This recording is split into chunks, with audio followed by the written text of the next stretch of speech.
voy a intentar, les decía, dibujar el transistor que habitualmente ustedes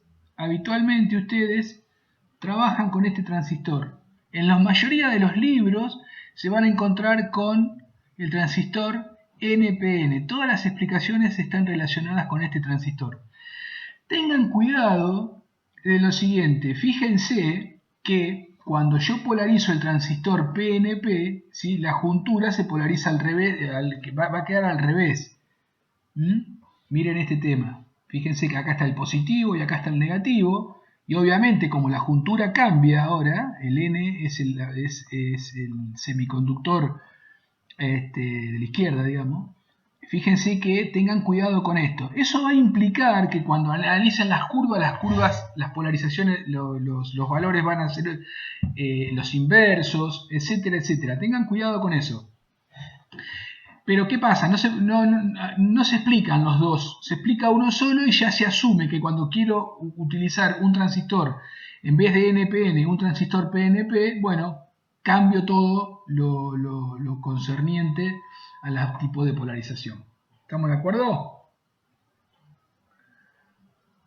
Sí. Sí, profe. Buenísimo, buenísimo. Entonces, esto creo que ustedes ya lo tienen totalmente asumido o conocido, que el transistor, ¿cómo me doy cuenta que el transistor es NPN en el símbolo? Bueno, porque la flecha apunta a favor de la juntura, digamos, ¿sí? La cola de la flecha es el P y la punta de la flecha es el N, bueno, por lo tanto, el otro pin, el otro conector es el colector, que es N. Igual que siempre el emisor y el conector tienen el mismo semiconductor. O son los dos N o son los dos P. El que cambia es el del medio. ¿Cómo identifico cuál es cuál? Bueno, la punta de la flecha siempre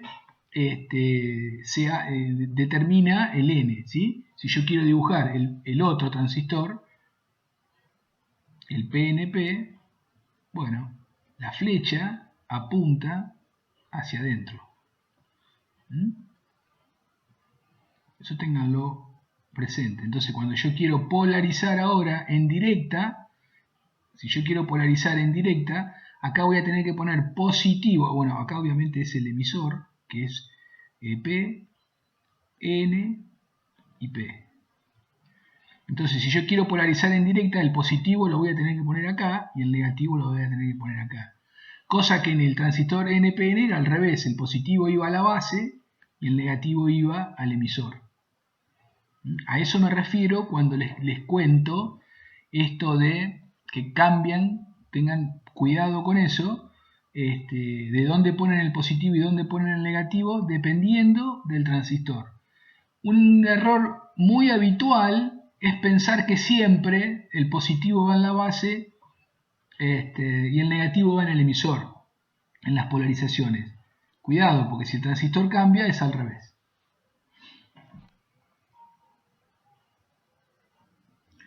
Entonces, dependiendo cómo yo polarizo estas dos junturas, dependiendo cómo yo las polarizo, lo que me acaban de decir, juntura base emisor, juntura base colector. Dependiendo cómo la polarizo, directa, inversa, directa, directa, inversa, inversa, inversa, directa, es la zona de trabajo del transistor. Puedes trabajar en zona activa, puedes trabajar en zona de saturación y corte. Esta última no se usa, ¿sí? Si las dos están en directa, el transistor está saturado.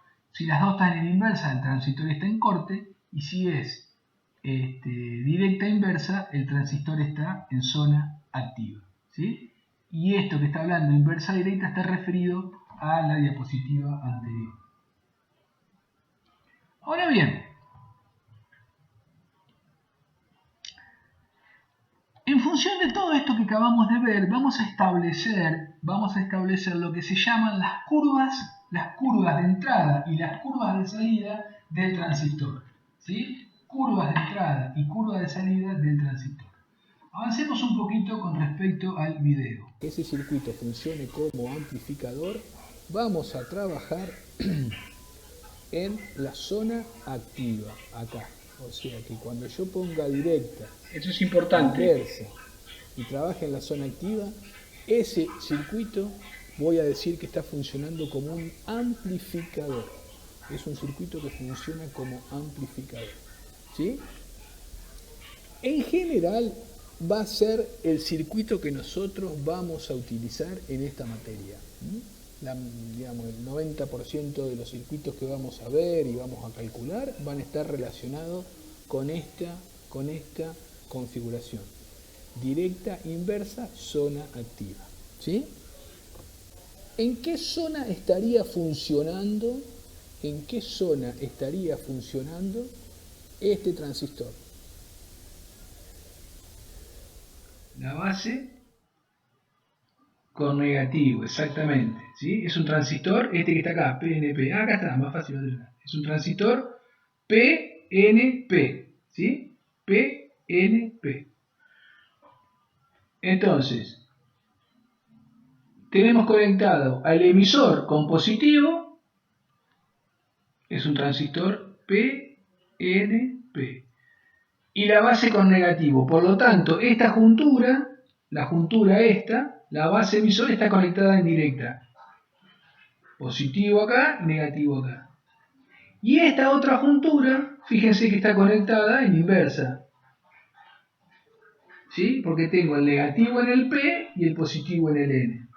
Entonces esta está en inversa. Entonces esto está funcionando en zona activa. Esta configuración es una configuración en base común. Base común. ¿Por qué? Porque la entrada está conectada entre el emisor y la base, ¿sí? Y la salida está conectada entre el colector y la base. ¿Sí? ¿Esto lo tienen claro? ¿Eso es así? ¿Podría repetir, profesor? Sí, cómo no. Vos fíjate, este transistor es un transistor base común. ¿Por qué? Y porque la entrada está entre base y emisor, o entre emisor y base, la entrada. O la salida en este caso, ¿no? Bueno, puede ser entrada o salida. ¿Y la salida dónde está? Entre colector y base.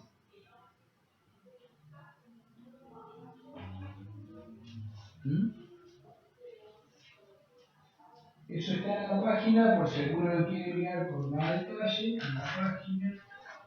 Acá. 134, se tiene el libro abierto ahí. Mírenlo bien, vamos a tomar un tiempito, miren bien todo eso que está ahí a la izquierda para que vean que es un base común. Perfecto. Entonces, ¿qué sucede? Nosotros vamos a estudiar ahora las curvas que yo le decía, o las características de un transistor, ¿sí? Las que se llaman curvas de entrada y las que se llaman curvas de salida.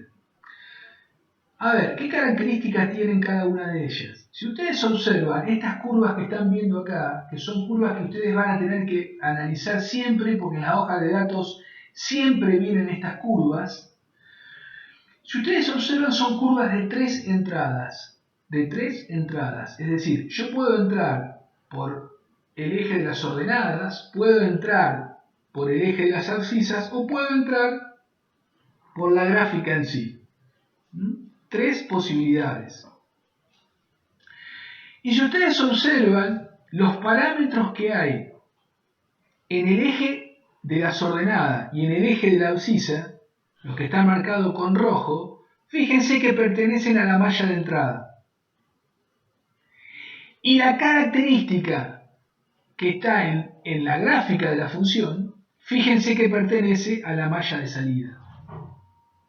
Entonces, la tensión colector-base es la tensión que existe entre este pin colector y este pin base.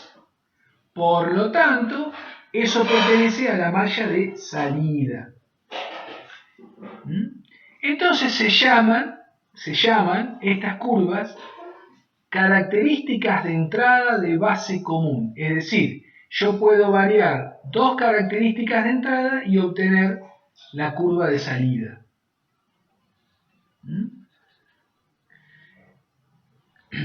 Fíjense que la corriente de emisor, esto es muy importante que lo tengan presente, tanto la corriente de emisor como la corriente de colector, por lo general en los transistores que nosotros vamos a ver, nosotros no vamos a ver transistores de potencia, es decir, no vamos a trabajar con corrientes del orden de los amperes, ¿sí? Como por ejemplo un transistor de esos que vienen con el encapsulado que le llaman huevo frito, los famosos huevos fritos, por ejemplo el 2035 me parece que es uno, el código, ¿no?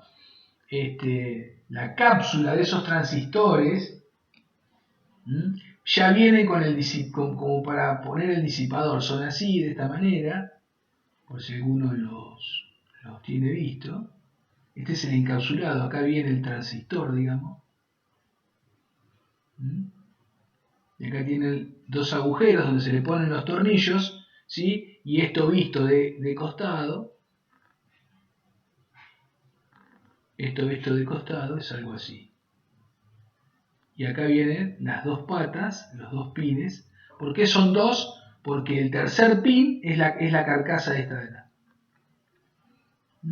Esto acá, bueno, obviamente acá van los tornillos esos que tienen los orificios. Y esto va montado, eso va montado sobre la placa de Pertinax, esta famosa que hablamos hoy.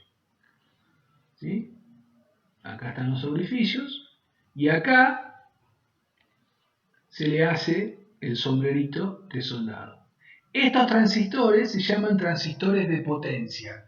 Nosotros habitualmente, estos transistores se colocan, por ejemplo, en la etapa de salida de un amplificador.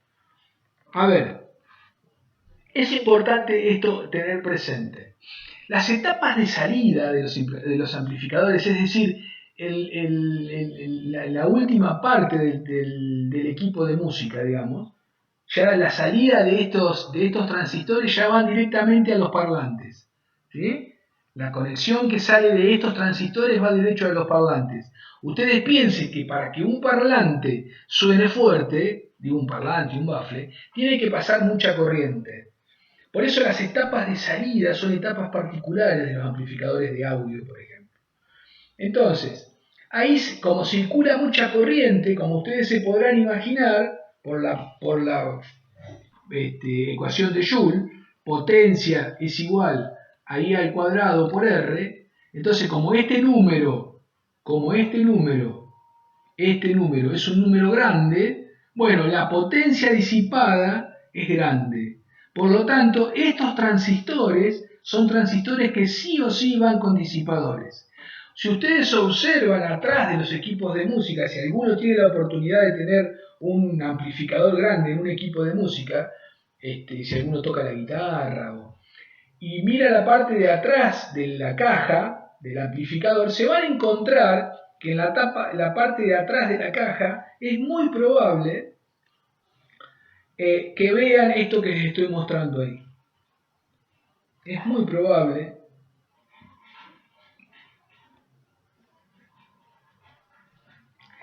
que vean esto que está acá.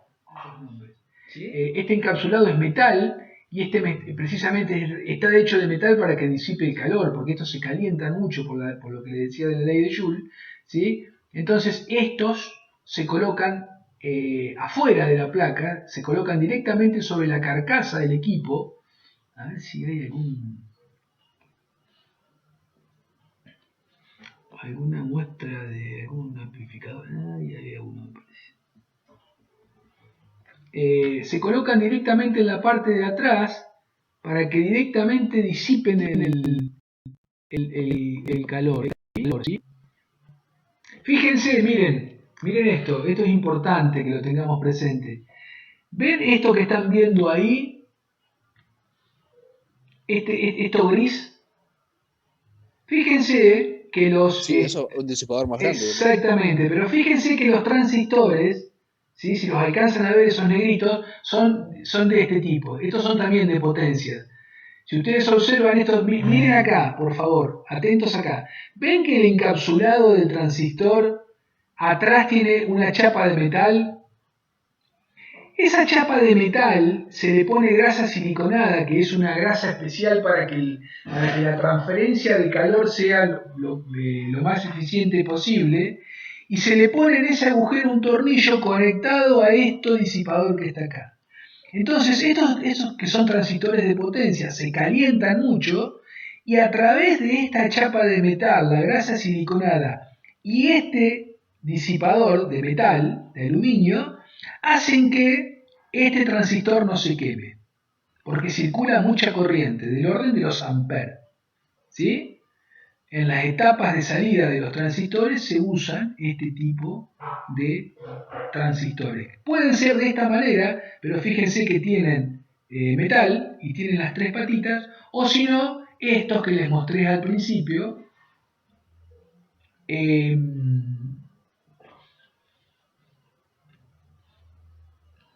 que son los famosos sombreritos. Entonces, como les decía, ¿de dónde arrancó todo esto? Ustedes se van a encontrar que en la general, por ejemplo, un PC545, un transistor de audio común, ¿sí? En el emisor y en el colector van a manejar corrientes del orden de los miliamperes. O sea, esto tenganlo presente para cuando hagan cálculos, ¿sí? Si en el emisor o en el colector no le dan estos órdenes, bueno, hay algo que está funcionando mal. Y la corriente de base es del orden de los microamperes. Emisor y colector miliamper, base microamper. Esos son los órdenes de las corrientes que van a manejar los transistores que nosotros utilizamos. Y después tenemos las tensiones de salida entre el colector y la base. Obviamente que estas tensiones van a estar en función de la tensión de polarización. Yo no puedo tener acá una tensión mayor que la tensión que estoy poniendo en la fuente de polarización. ¿Eso está claro? Miren esto que es interesante. Miren que es interesante. Fíjense que la curva celeste, ¿sí?, tiene pinta de ser que es una curva de qué es eso. ¿Exponencial? ¿Puede ser? Más que exponencial. ¿Dónde vieron esta curva ustedes? Analícenla. ¿De qué es esa curva?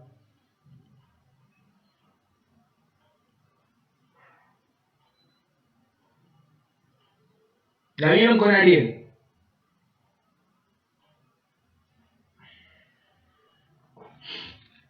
Fíjense los valores, tomen una cualquiera, una de las tres, cualquiera de las tres curvas, y analícenla en función de la abscisa y la ordenada.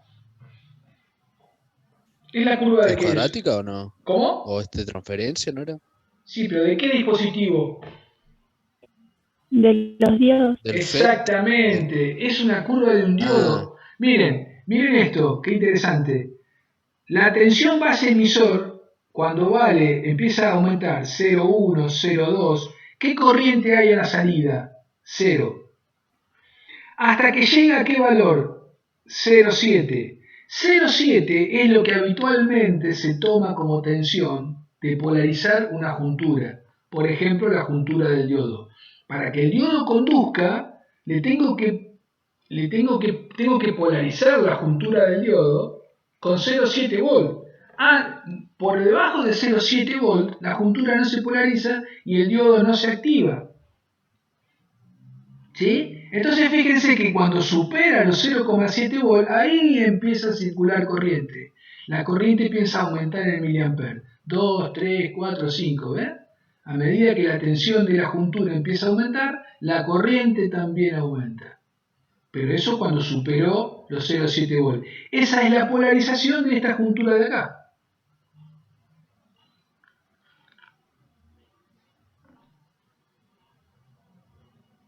La tensión, digo, no por la polarización. La tensión que hay, que se genera, ¿sí?, cuando la juntura base emisor, que es esta de acá, cuando esta juntura superó los 0,7 volt, a la salida aumenta la tensión. Mientras tanto, el transistor no funciona. ¿Vamos bien hasta ahí? Sí. Sí, profe. Pregunta. En este punto de acá que estoy marcando ahí, acá, 0,4 volt de tensión base emisor, es decir, base emisor. Base emisor. Bien. Pregunta, cuando estoy en 0,4 volt,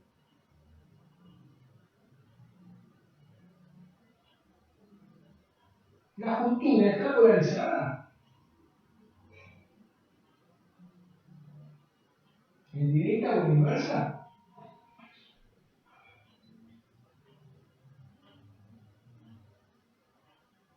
Y si no cumplí los 0,7 directamente no pasa nada, ¿o no? Exactamente. Es decir, en este, por más que tenga una tensión positiva aplicada a la juntura, ¿sí?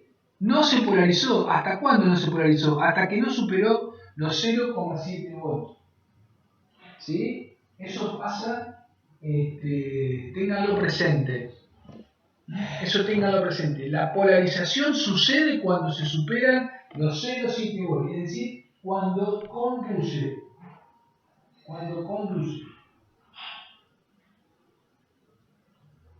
¿Vamos bien hasta ahí?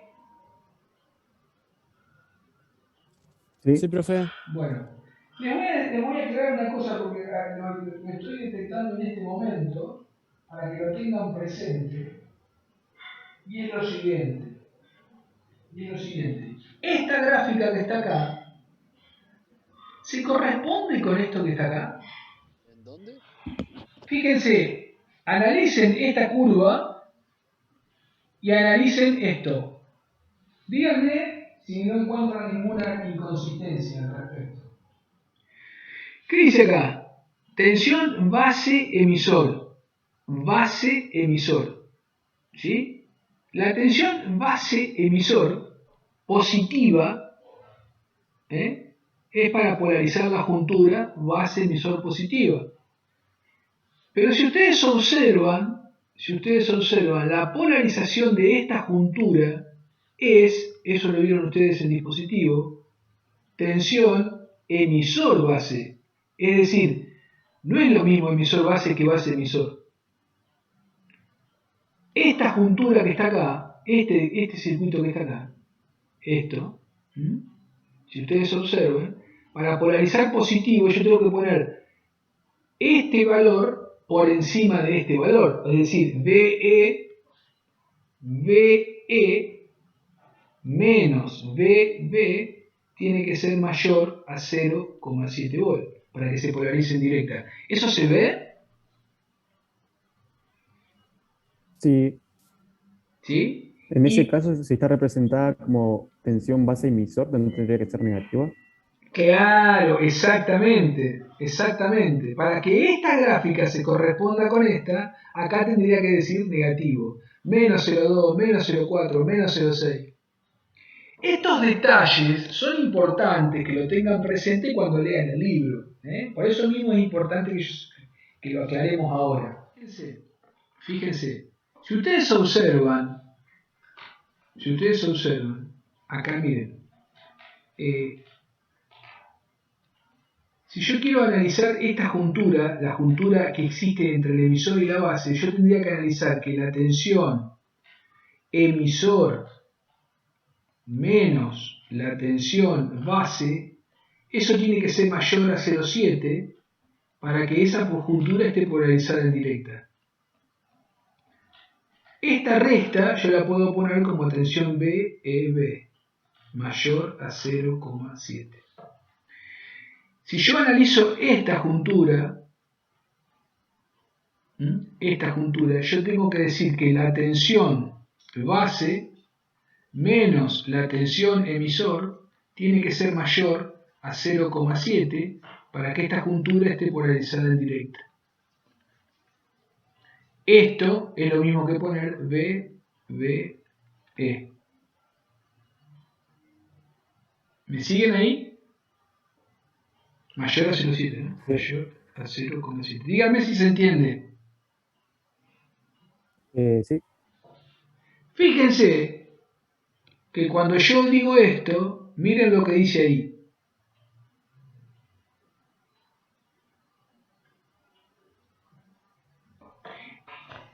Es decir, esto es muy importante porque solemos cometer el error de pensar que es lo mismo BEB que B, es decir, BE es distinto a BEB. Cuidado con esto. Cuidado, es distinto. ¿Sí? Entonces, esta gráfica que están viendo ahí, la del medio, esta gráfica se corresponde con el transistor NPN. ¿Por qué? Y porque acá dice V, tensión VE. Si se quisiese hacer esta misma gráfica de salida, esta misma gráfica de entrada, perdón, la quiero hacer referida al transistor PNP, acá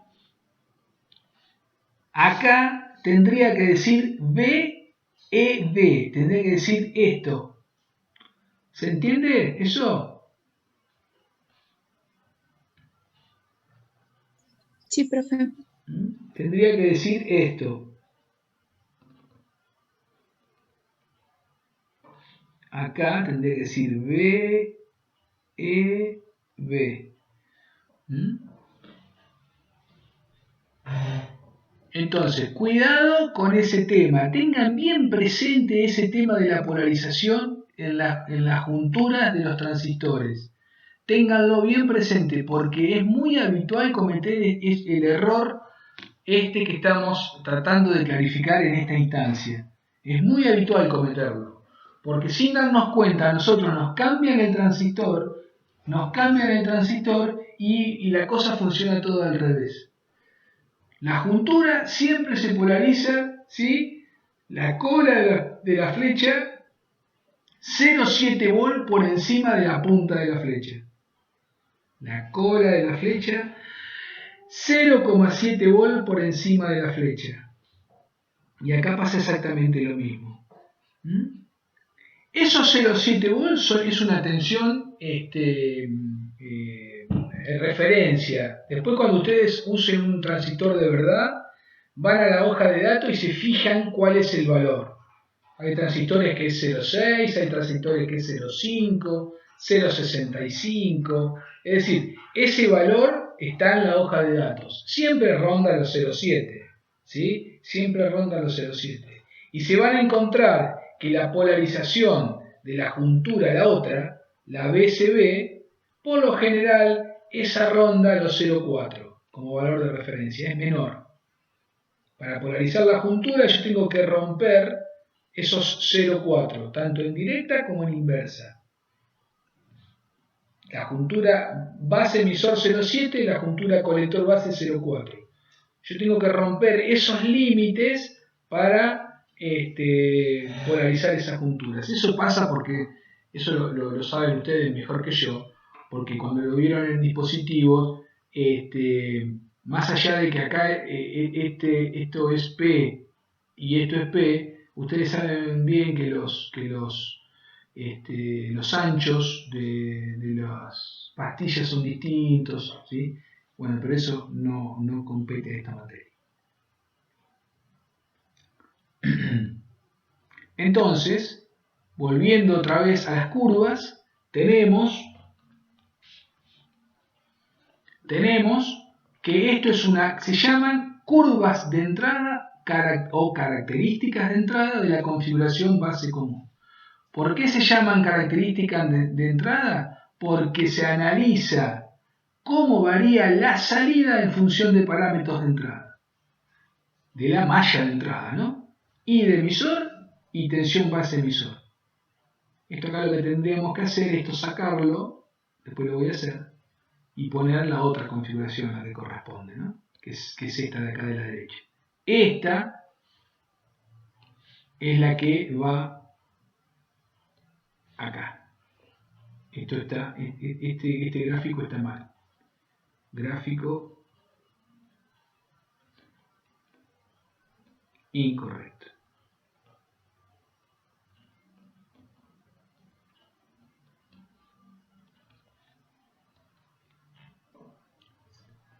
Bien. Bien. Hay otras curvas o otras características que se llaman las características de salida. Estas son las que más se utilizan. ¿Por qué? Porque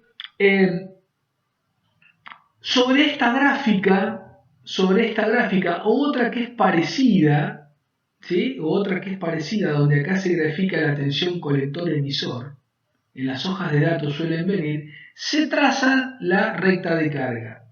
La recta de carga, que ustedes la vieron con Ariel, cuando polarizaron los transistores, donde la recta de carga, ustedes saben bien que era una recta que se trazaba de esta manera. ¿Se acuerdan? Sí. Bueno, entonces las características de salida tienen un criterio de análisis similar a las anteriores. Fíjense, este circuito que está acá es una configuración, ¿sí? Del base común, ¿sí? Del mismo base común anterior. Acá otra vez estamos con un inconveniente similar. Nos vamos a encontrar que, miren, I de colector, atentos acá. En el eje de las ordenadas tenemos I de colector y en el eje de las abscisas tenemos colector base. Miren, tensión colector base, I de colector. Parámetros de la malla de salida. ¿Sí? Y acá, en celeste, tenemos la I de emisor. Y la I de emisor es un parámetro de la malla de entrada. Por lo tanto, estamos analizando un parámetro de la malla de entrada en función de parámetros de la malla de salida. Por lo tanto, se llaman características de salida. Ahora vamos a hacer la comparativa.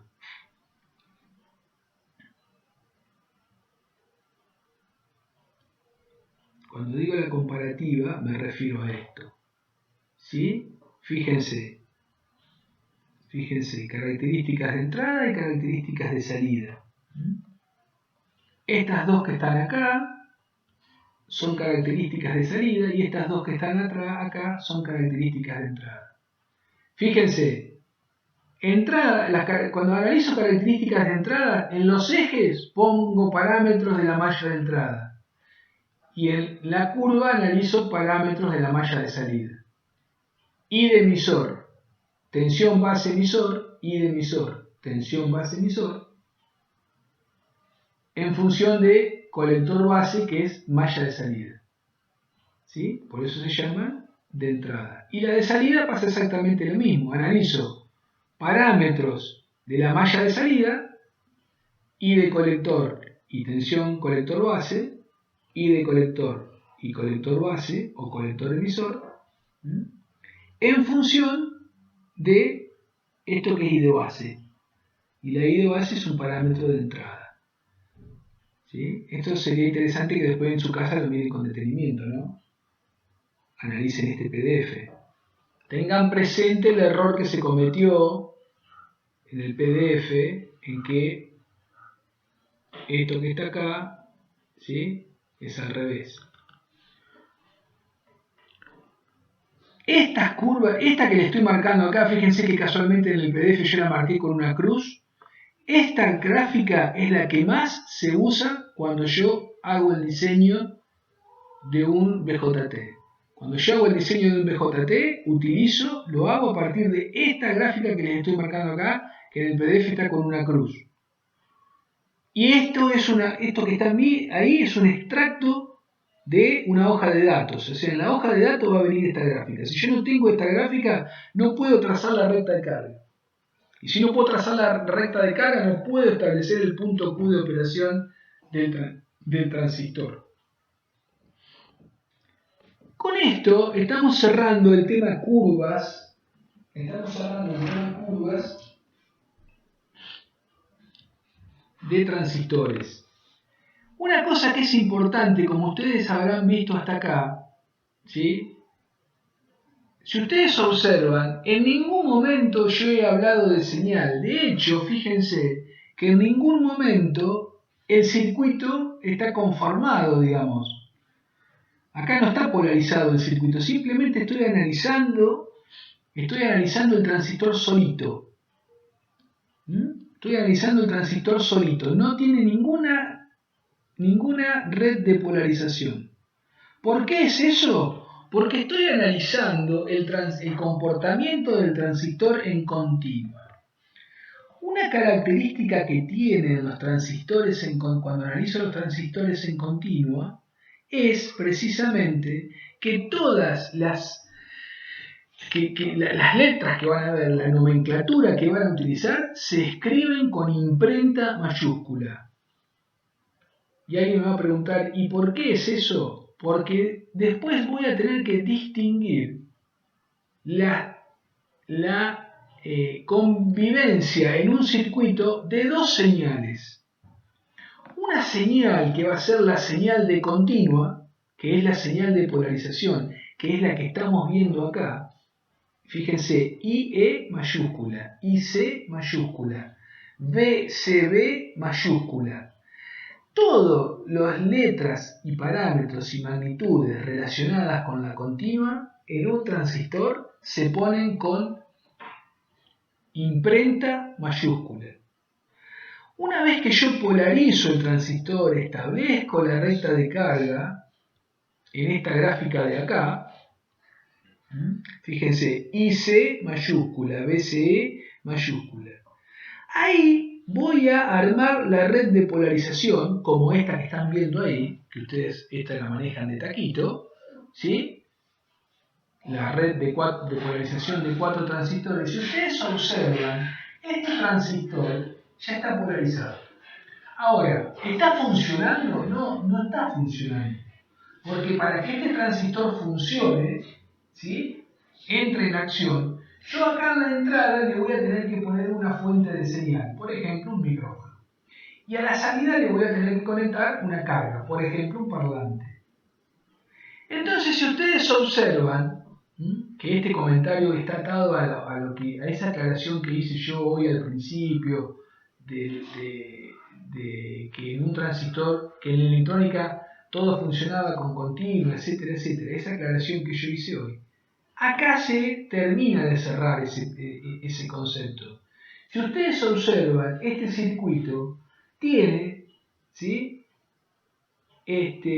dos señales conviviendo en el circuito. La de polarización, que es todo continua, por eso acá es VCC, esto es continua, y esa continua irradia corrientes por todas las ramas, y esas corrientes son corrientes IC mayúscula, IB mayúscula, IE mayúscula, imprenta mayúscula, porque son las corrientes continuas de polarización.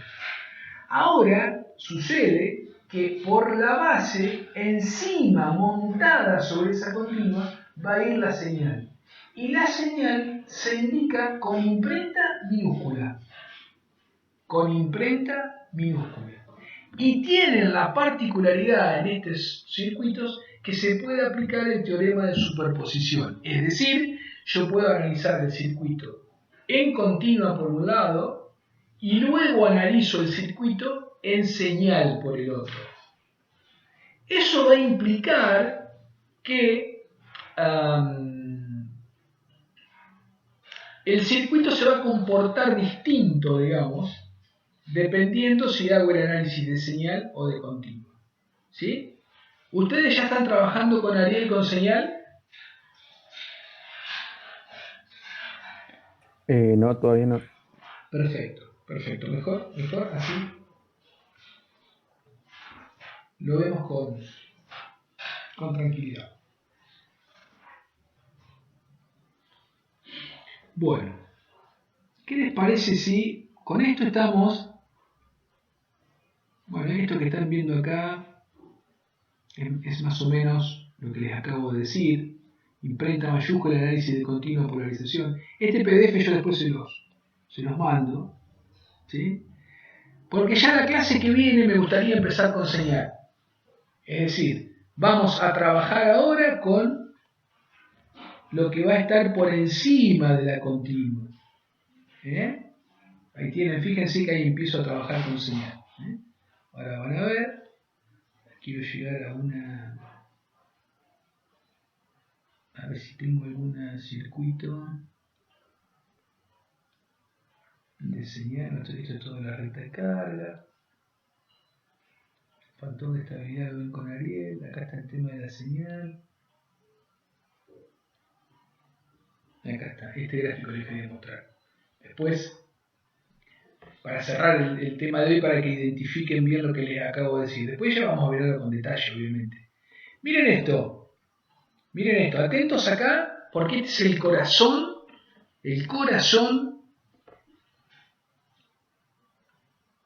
de este tema. Y es típica pregunta que hacemos en exámenes finales. Miren esto.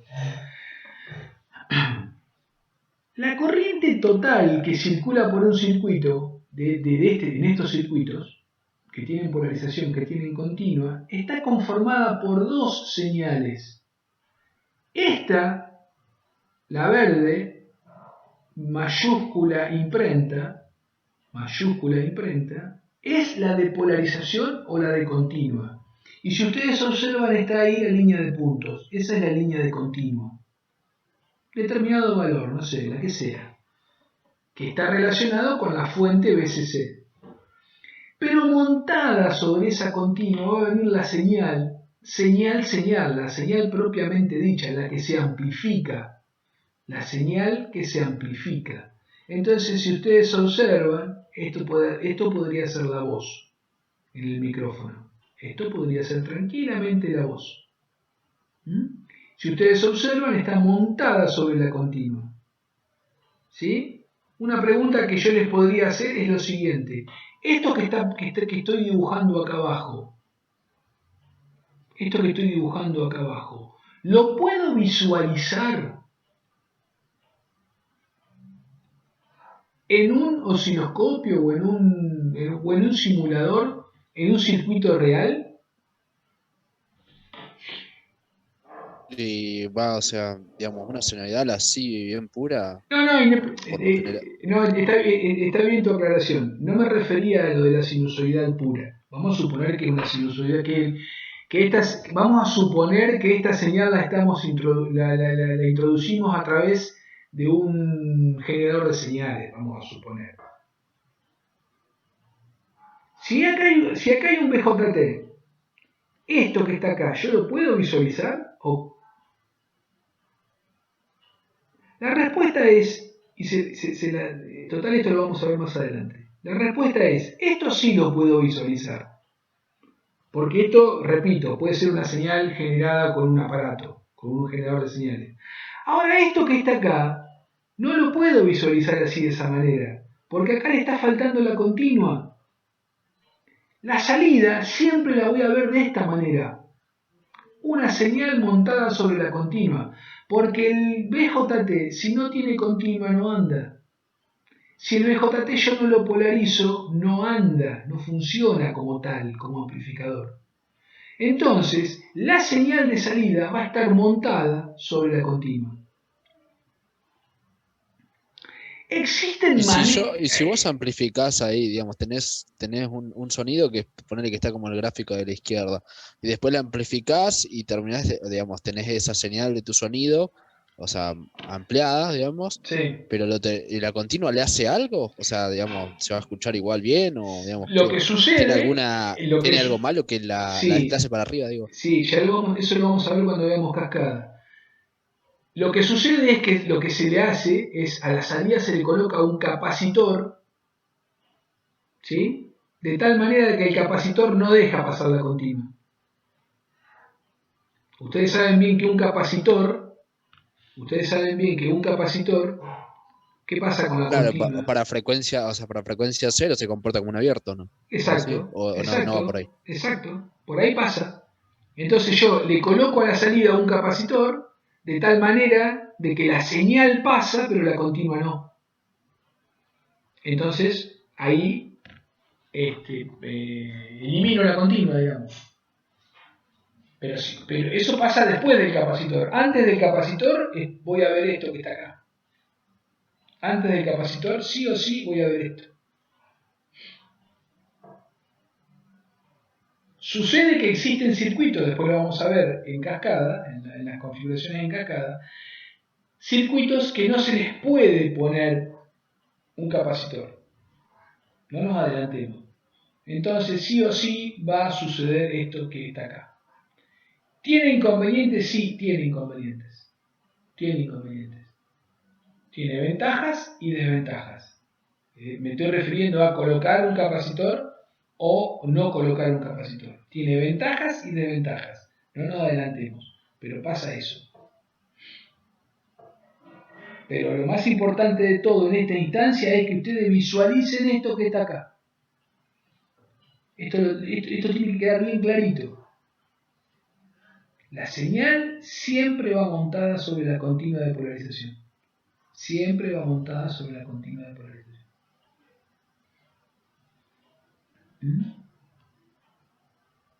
Bien. Acá está el capacitor, mirá. Acá está. Ahí lo tenés. Esta es la salida. Claro. Esta es la salida. Y acá ponés el capacitor. Claro. Entonces, eso también Ariel nos había dicho que era como para separar también. Claro. Sí. Ahora lo entiendo mejor. Exacto, es para eso. Claro. Este capacitor, la señal viene por acá. ¿Qué señal viene acá donde te estoy marcando? Esta. Si yo pongo Viene la que está desplazada, digamos, la que tiene la claro, exacto. Si yo pongo el osciloscopio acá, donde te estoy marcando, voy a ver esta señal que está acá. Si yo pongo el osciloscopio acá, donde dice B0, voy a ver esta señal que está acá. Que va de 10 a menos 10, sin la continua. Y si ponele tenés un ampli y lo mandás directo la continua con la señal al amplificador, ¿se escucharía distorsionado o se rompe directamente? ¿O qué pasa si dejas pasar la continua? Lo que suele pasar, a veces puede pasar que si esa continua te sube mucho, te distorsiona porque el punto de operación se te va muy arriba y te distorsiona. Pero precisamente cuando se diseñan los amplificadores, se diseñan teniendo en cuenta lo que se llama el punto Q de operación. Y el punto Q es un punto con parámetros de continua, de tal manera de que la señal fluctúa sobre ese punto. Entonces vos cuando haces el diseño, del amplificador, tenés que tener en cuenta esto, esta continua. Entonces, es como a ver, ¿cómo te puedo explicar? ¿Cómo les puedo explicar? A ver, pensá una puerta, a ver si sirve este ejemplo. Una puerta tiene 2 metros de alto. ¿Vamos bien? Entonces, ¿qué pasa?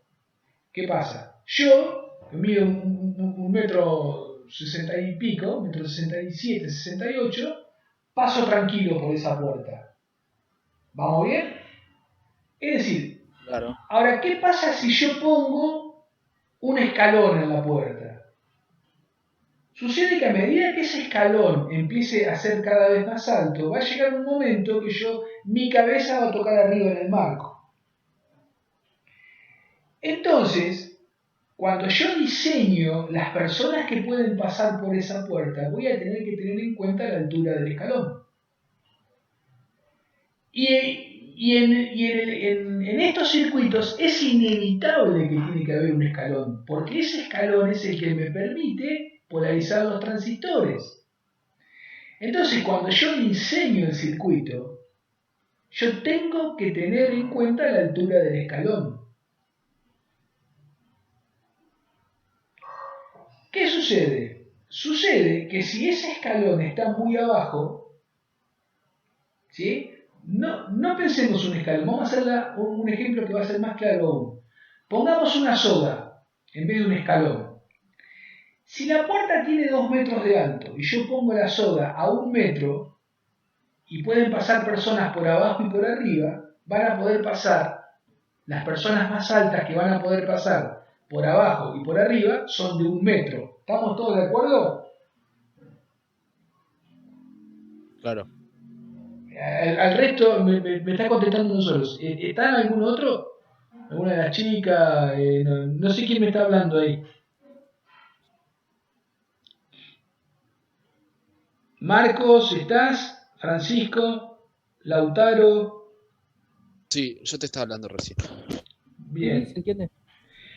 Ahora piensen lo siguiente. ¿Qué pasa si yo a esa soga la pongo a 1,50 metros?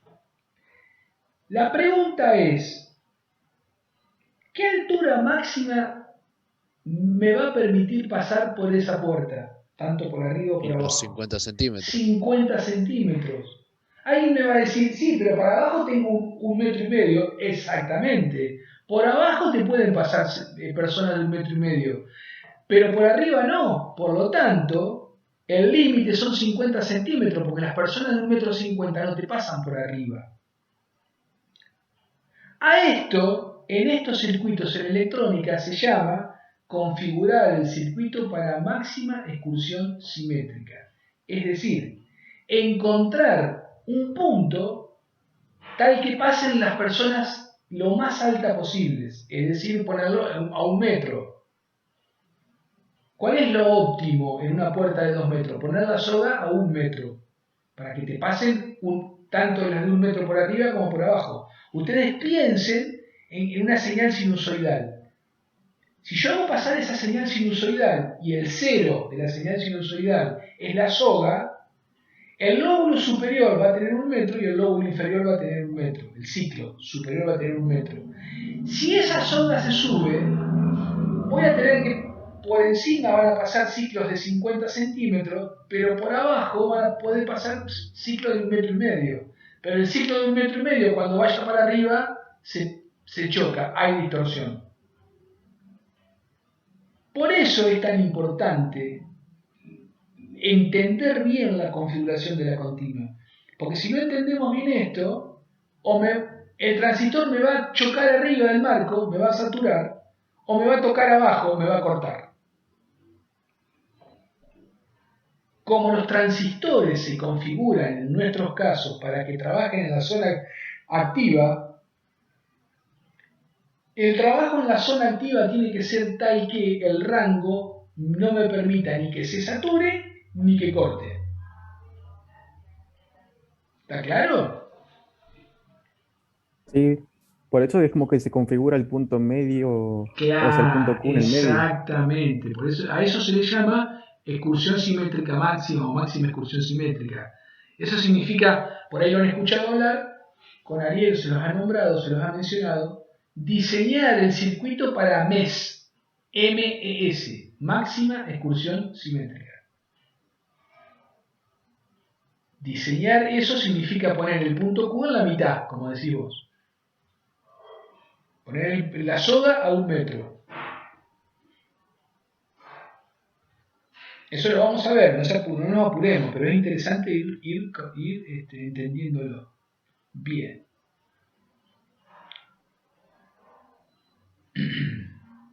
Vamos a ir para atrás. Ya vamos a... Y acá está lo del punto Q. Esta es la recta de carga, la que están viendo ahí. Acá está faltando la otra parte, ¿no? Fíjense que el punto Q yo lo puedo poner... Este sería el ejemplo de la puerta que yo di. ¿Sí? Yo puedo poner la soga a la mitad o puedo poner la soga más arriba o más abajo. Cuando yo pongo la soga más abajo, el transistor se me va a corte. Y cuando lo pongo más arriba, el transistor se me va a saturación. Si yo por X motivo caliento el transistor con un fósforo, por llamarlo de alguna manera, o lo meto dentro de un horno, y este punto Q se me mueve, la continua, ustedes están viendo factor de estabilidad, la continua es muy sensible a la temperatura. Cuando el transistor empieza a tener problemas de temperatura, este punto Q se empieza a mover. Cuando este punto Q se va para arriba, ¿qué va a pasar? Y me voy acercando a la zona de saturación. Entonces, me va a permitir pasar señales cada vez más chiquititas. Como esta que está acá es la curva de salida, estoy analizando qué pasa con la señal de salida. Si la señal se satura, significa que la señal de salida se satura. Y si la señal de salida se satura, distorsiona. Si se va para abajo el punto Q, ¿qué pasa? Se corta. Se corta el lóbulo. En vez de pasar toda la señal, el ciclo te pasa a la mitad del ciclo. Pasaría una cosa. Suponete que esa es la señal de entrada. Entonces puede pasar que vos hagas así y acá hagas así. O haga así y haga así. Esto genera distorsión. El sonido se escucha roto.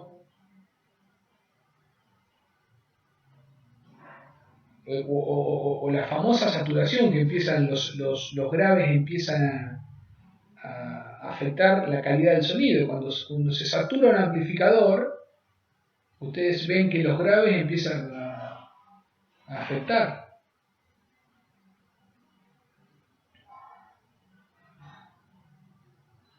¿Vamos bien? Sí, profe, tengo una consulta ahí. Dale. Porque con Naril, o sea, nos mandó a hacer un trabajo, por ahí, no sé si le puedo hacer una consulta. Sí, Y sí. justo me surgió una duda. Porque, bueno, había que elegir la corriente de colector, o sea, para que la ganancia sea como máxima sería. Y en Sí. ese caso, la corriente de colector es donde va a estar trabajando el punto Q, ¿sería? Sí. Con esa corriente. Claro, exacto. Exacto, es eso. Vos Y fijate por que ejemplo, no sé si... este es el punto Q. La ordenada de ese punto, yo la marco hacia acá, se llama ICQ. Es decir, la corriente de colector del punto de Q. Y acá se llama VCEQ. Es decir, la tensión que hay entre, suponete que yo tengo esta polarización, que es la que habitualmente se usa, la de 4 resistores,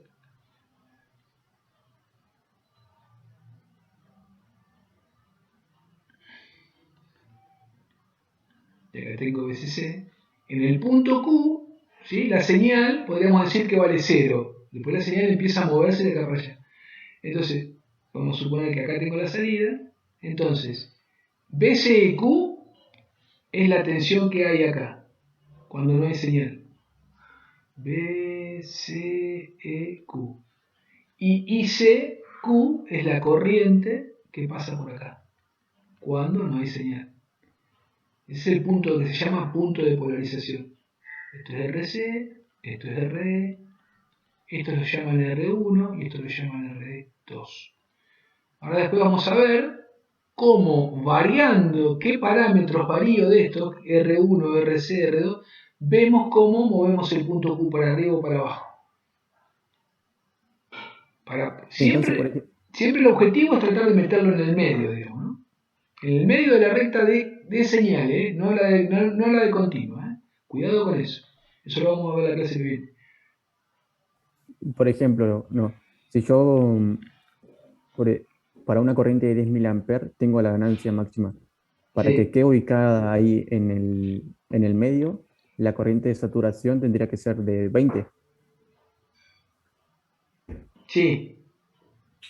Y eso sin que supere la corriente máxima. Se suele tomar como criterio, esto no me quiero meter mucho porque no me acuerdo qué criterio está. Hay varios criterios de diseño para partir, porque vos de algún lugar tenés que partir. Entonces se parten de lo que se llaman los criterios de diseño. Entonces se suele decir, bueno, yo voy a tomar como tensión acá de colector emisor la mitad de BCC. Por decirte una cosa. Vos me vas a decir, ¿y eso dónde sale? Bueno, eso sale de empírico. Hay obviamente teorías para demostrar eso, pero se parte de ahí. Bueno, acá, como vos decís, parto de ese valor. Después lo optimizás, después lo vas ajustando. Pero partís de decir, bueno, acá yo tengo BCC sobre 2, listo. O eso que vos dijiste recién, es otro criterio. Está bien, fantástico, dale. Después, ¿qué va a pasar? Cuando lo rediseñes, lo simules, cuando vos lo simulas, lo armás al circuito y lo simulás, y ahí vas a ver realmente a dónde te quedó el punto Q. Tampoco te va a quedar muy lejos del medio, pero bueno, lo podés después optimizar. Después vas a ver que modificando, vos suponete que utilizás ese criterio que me dijiste, de la mitad.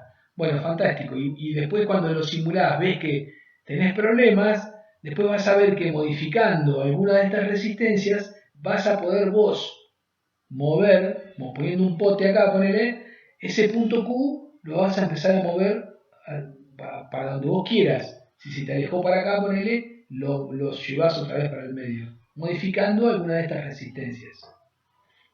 O modificando la pendiente de esta recta, por ejemplo.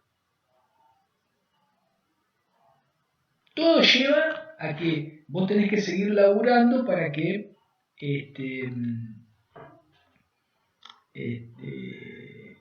el punto Q te quede en la mitad de la recta de carga dinámica.